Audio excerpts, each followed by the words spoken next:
Previously on A New Winter. Below me was Nicola, the stripper, and in the snow in front of her, she had written with twigs and blood, "Help me." This is episode 21 of A New Winter.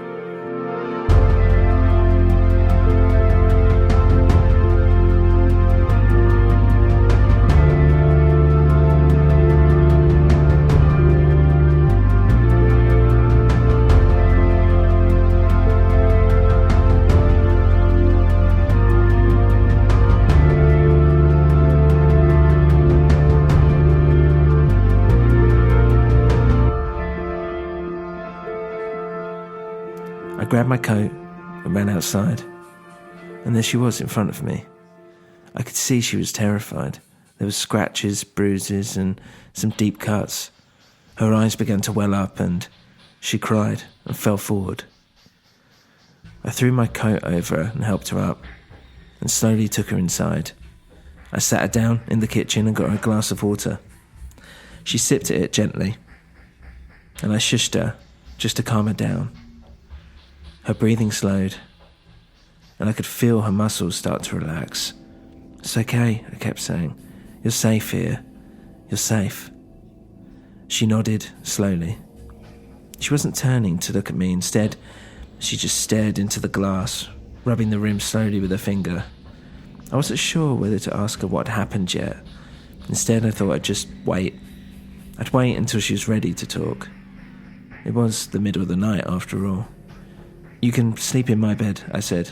"Nothing weird, I'll sleep on the sofa down here." "No," she suddenly turned to me. "Please, don't leave me alone. I can't be alone."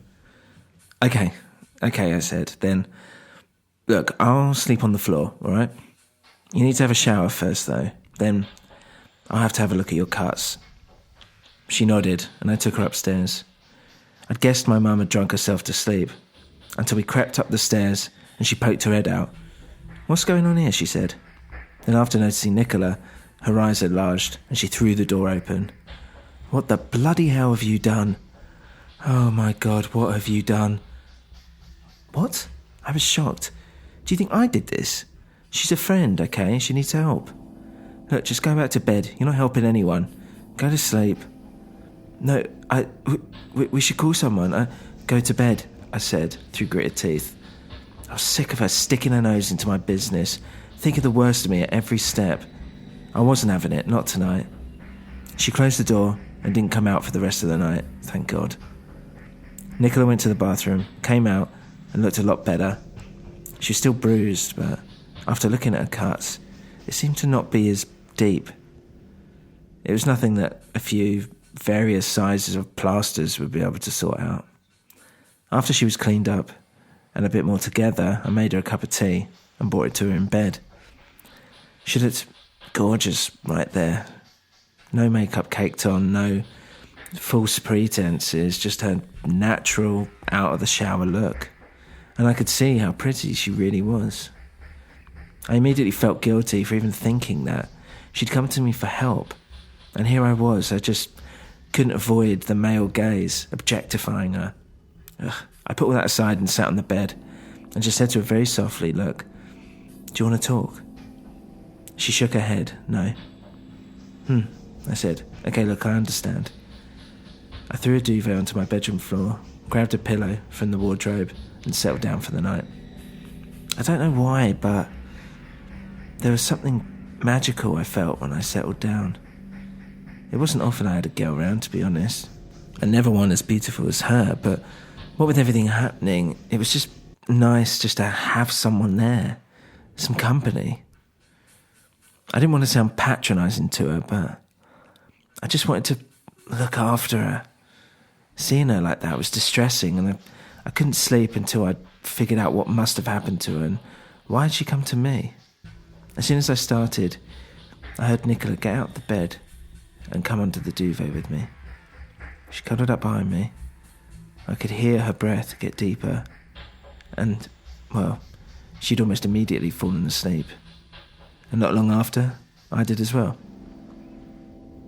In the morning, I awoke to find her back in the bed, but facing the other way. I wondered if I'd dreamt it, maybe. but she turned around to look at me. "Good morning," she said, in a thick Eastern European accent. "Morning," I replied. "Would you maybe like some breakfast?" "No," she said. "We have lots to do today. We need to get started." Okay, what do you mean?" "Do you know what happened to Stan the man?" she asked. "Whom we got the gun from?" I paused. Was this a trick question? Did she even know that I was there when he died? My hesitation was taking too long, and she was looking at me curiously. I had to say something. Yeah, I finally admitted. I did. I heard he was killed." She said. "Well, his boyfriend is very angry. Very, very angry. They think that I killed him. They did this to me. Him and his friends." His boyfriend?" "Yes," she said. "Did you know you actually have gay people in this backwater town? Unbelievable, yes?" Well, at least she had her spirit back, and she carried on. "I just want my sister. I want to know where she is, dead or alive." I got up, and I went to console her. Don't touch me," she said. She turned back round, and I felt slightly hurt, betrayed even. I thought we'd had a moment together, but I guess I was just mistaken. I decided to get dressed, and by the time I got back, Nicola had put on some of my clothes. "I'm ready," she said. And she looked slightly ridiculous in rather oversized, mismatched clothes, but I wasn't going to argue. We walked outside, and she started looking around. It's cold," she said. "It's snowing more than usual." Okay, I guess so," I said. "Did you tell anyone I was here?" she asked. No, who could I have told?" "Like, anyone?" "No, I didn't tell a soul, nobody." She seemed satisfied with that answer. "So, where are we going?" I asked. "We're going to the line." "Oh, God, please, not back there," I said. "Why are we going there?" "I need to find someone, and you're going to help me. You want to help, yes?" Yes. Okay. And then as we walked, I kept my mouth shut throughout the entire journey there. She clearly was in no mood to talk, and I didn't want to make her even angrier. When we finally got to the line, she banged on the door. I mean, it was still quite early. The madame opened up the door after about 2 minutes, hazy-eyed, and there was a smell of weed that was pungent, even from our distance. "Nicola," the madam exclaimed. "Oh, it's rather lovely seeing you here. Where have you been? What on earth happened to you?" "Well, can we come in?" Nicola asked. The madame looked at me. Her face fell, and she took a small step backwards. Her eyes didn't move, and she said, "Yes, please do." As we entered, the madame poured herself a drink by the bar. It looked like gin, and she poured it straight and offered us one. We both refused, but the madame drank regardless. "So, what happened?" she asked. "You look a state." "Never mind about that. We need to find a certain someone, and I want you to tell me who. But before we begin, I should say that I know you know who it is. You undoubtedly say that you don't know, but I know that you do. So please, let's not play that game. Secondly, I should add that if I don't find this person, I will be killed. There's no doubt that I shall be murdered. And probably abused, even more horrifically than the last few days, where I've been beaten and raped by your friends, by those that you gave my sister to." The madame put her drink down. She began to stare at me, her eyes pleading, but for what? Now come on, the madame said. "You know I don't have anything to do..." "Now," Nicola interrupted. "Tell me. I want to know who killed Stan. Who killed Nikolai?" I started to sweat. Even though I didn't kill him, The madame wasn't to know that. I mean, she knew I was there, in that room. But she wasn't about to throw blame at Mr. Tooley, the real killer, or myself, whom I imagine she thought I was very chummy with. She started stuttering and looked at me again. I shook my head to say no. Don't say. Don't tell her I was there. Nicola came back. Tell me. You must have it on your security tapes, right? Take me to them. No, they've been deleted, the madame quickly said, as if it was a way out. Well, then you won't mind me looking then, will you? She looked at me again. Why are you looking at him? He won't help you, Nicola said. Please, just go. Nicola sighed. I can't. I really can't. And from her pocket she took out a knife. Make no mistake, if it's between me dying or you, I will choose you. I started to protest, but Nicola whipped around with the knife. Be quiet. You want to help? Then help. Grab her hand. No, the madame shouted and went to get up. Nicola grabbed her and pulled her back down. Grab her, she shouted at me. I ran around and stood in her way. The madame just looked up at me, confused. And I didn't know why, but I was confused too. What the hell was I doing? She's trying to save me here, and here I am, threatening her. She was screwed either way, and she knew it. I had to think of something fast. I know you have a secret camera, Nicola said. I know that you've kept something like this, like a murder, specifically a secret to use against someone someday, but I'm afraid that I have to have it. The madame went to protest again, and Nicola, still holding her arm, slammed the madame's hand down onto a table and stuck the knife in it. Her screams were torturous. In the back, the shoeboxes, she said, clutching at her hand. Go look, Nicola said to me, and quickly I left to go look in the back office, and it was horrible, grimy. It was full of all sorts of crap. But in the corner was a stack of shoeboxes, and in them were little mini DV tapes, and at the top, the very first box I looked at, laying at the top of the pile, was a tape from that very day.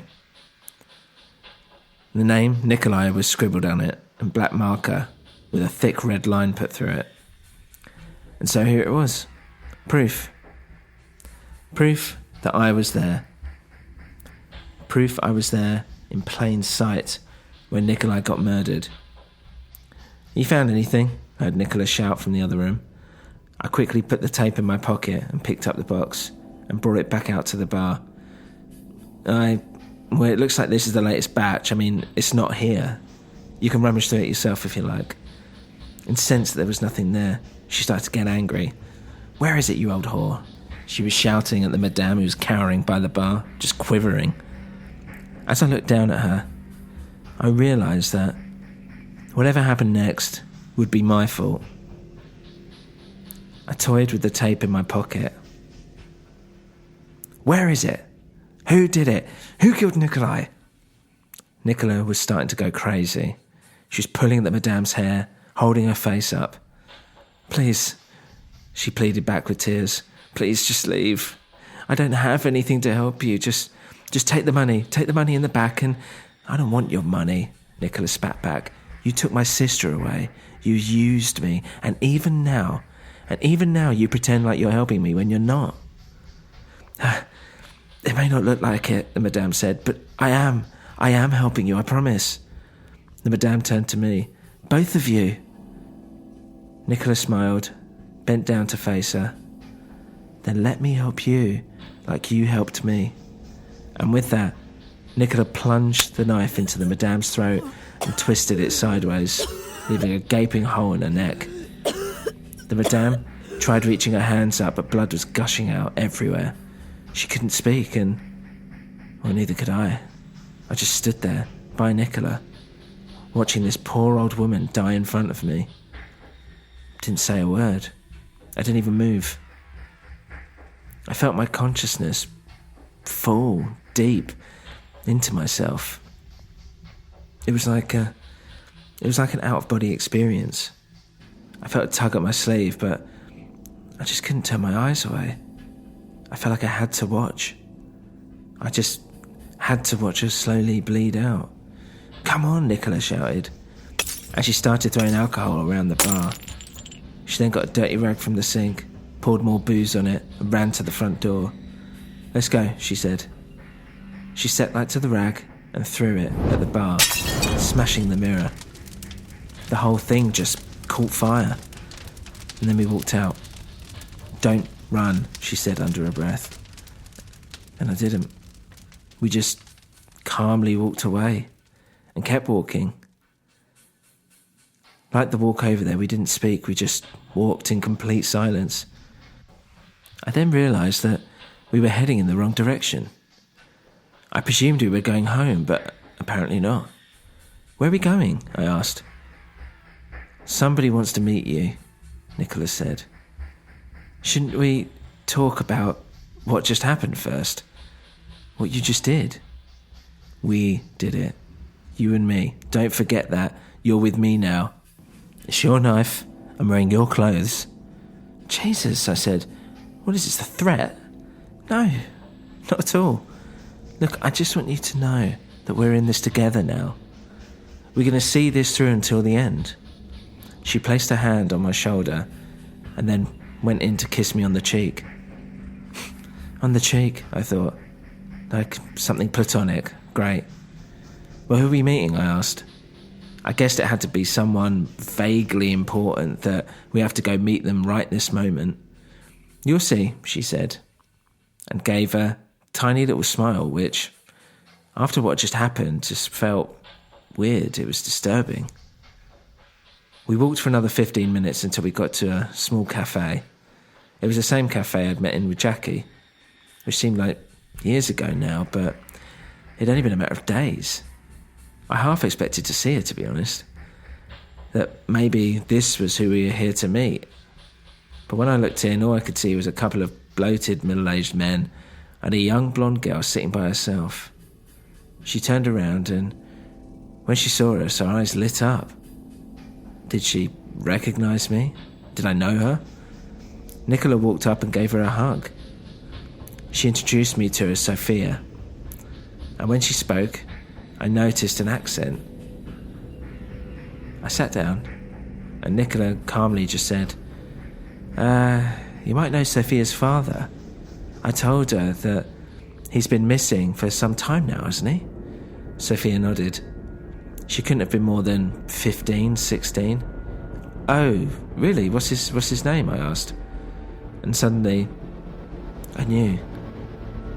As soon as she spoke, I knew who her father was. "Henry," she said. "Henry's his name."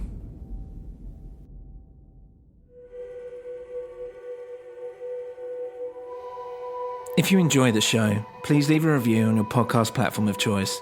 For more info, including how you can support the show, please visit anewwinter.com. Thank you for listening to A New Winter.